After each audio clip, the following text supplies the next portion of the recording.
Santapan Harian Jumat 1 Mei 2026.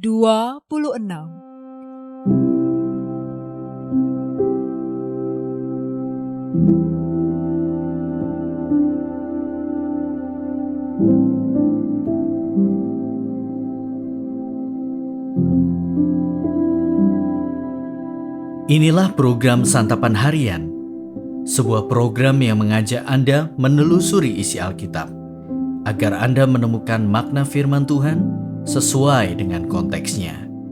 Santapan Harian tertuju bagi Anda yang ingin memiliki kehidupan rohani yang segar, kuat, dan sigap. Hari ini kita akan membaca Hakim-Hakim pasal yang ke-11 ayat 29 hingga ayatnya yang ke-40. Namun sebelumnya, mari kita berdoa. Kristus, kami datang dengan hati yang rindu akan firman-Mu. Di tengah kesibukan, kami memilih untuk diam di hadapan-Mu. Bukalah pikiran dan hati kami untuk memahami kebenaran sabda-Mu. Di dalam nama Yesus Kristus kami berdoa. Amin. Hakim-Hakim 11 ayat 29-40. Lalu roh Tuhan menghinggapi Yefta. Ia melintasi daerah Gilead dan daerah Manasye. Kemudian ia melintasi Mispa di Gilead, dan dari Mispa di Gilead ia melintas ke daerah Bani Amon. Bernasarlah Yefta kepada Tuhan, "Jika engkau sungguh-sungguh menyerahkan Bani Amon ke dalam tanganku, maka apapun yang keluar dari pintu rumahku untuk menemui aku ketika aku kembali dengan selamat dari Bani Amon akan menjadi milik Tuhan, dan aku akan mempersembahkannya sebagai kurban bakaran." Kemudian Yefta melintas ke daerah Bani Amon untuk memerangi mereka, dan Tuhan menyerahkan mereka ke dalam tangannya. Ia mengalahkan mereka dengan sangat dahsyat dari Arur sampai ke dekat Minit, sebanyak 20 kota, dan sampai ke Abel Keramim, sehingga Bani Amon ditundukkan di hadapan orang Israel. Ketika Yefta pulang ke rumahnya di Mispa, tampaklah anaknya perempuan keluar menyongsong dia dengan rebana dan tarian. Dialah anaknya yang tunggal. Selain dia tidak ada lagi anaknya laki-laki atau perempuan. Melihat anaknya itu, Yefta mengoyak pakaiannya sambil berkata, "Aduh anakku, engkau membuat hatiku hancur luluh. Engkau membuat batinku tersiksa. Aku telah mengucapkan nazar kepada Tuhan dan aku tidak dapat menariknya kembali." Jawab anak itu kepadanya, "Bapa, jika engkau telah mengucapkan nazar kepada Tuhan, lakukanlah kepadaku sesuai dengan nazar yang kau ucapkan, karena Tuhan telah mengadakan pembalasan bagimu terhadap Bani Amon musuhmu." Katanya lagi kepada ayahnya, "Hanya izinkanlah aku melakukan hal ini. Berilah aku waktu 2 bulan supaya aku bersama teman-temanku melakukan perjalanan di pegunungan dan menangisi diriku yang tetap gadis sampai mati." Jawab Yefta, "Pergilah." Ia mengizinkan anaknya pergi selama 2 bulan. Lalu gadis itu pun pergi bersama teman-temannya ke pegunungan, menangisi dirinya yang tetap gadis sampai mati. Setelah 2 bulan berlalu, ia kembali ke ayahnya. Lalu ayahnya itu melakukan kepadanya apa yang telah dinasarkannya. Gadis itu tidak pernah berhubungan dengan laki-laki. Demikianlah telah menjadi adat di Israel, bahwa dari tahun ke tahun anak-anak perempuan Israel meratapi anak perempuan Yefta orang Gilead itu selama 4 hari dalam setahun.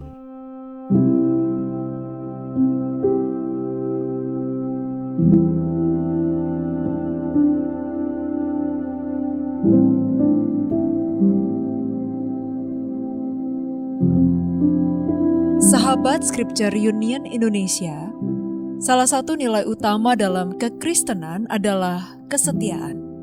Akan tetapi kesetiaan yang buta dapat menimbulkan malapetaka. Kebutaan menghilangkan logika dan melumpuhkan akal sehat. Inilah yang terjadi pada Yefta. Tanpa pikir panjang, ia bernazar. Jika Tuhan memberi kemenangan kepadanya, maka apapun yang keluar dari pintu rumahnya, itulah yang akan dipersembahkan. Celakanya, yang pertama keluar menyambutnya adalah anak perempuan sendiri. Yefta merasa tertekan, tetapi ia tetap memenuhi nazarnya. Yefta memang sosok yang punya kualitas yang patut dikagumi. Ia berani, setia, dan tidak ingkar janji.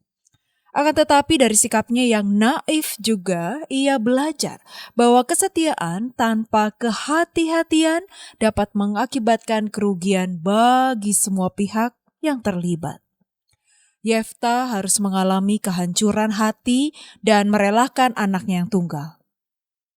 Perempuan itu harus mengalami kedukaan dan mengabdikan dirinya tetap gadis sampai mati.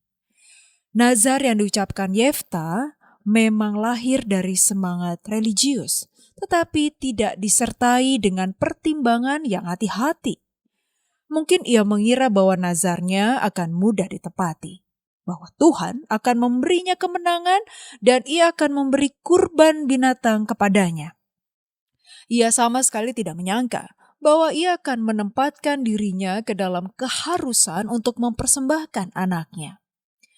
Sebelumnya, ia dapat mengirim kata-kata diplomasi yang bijak.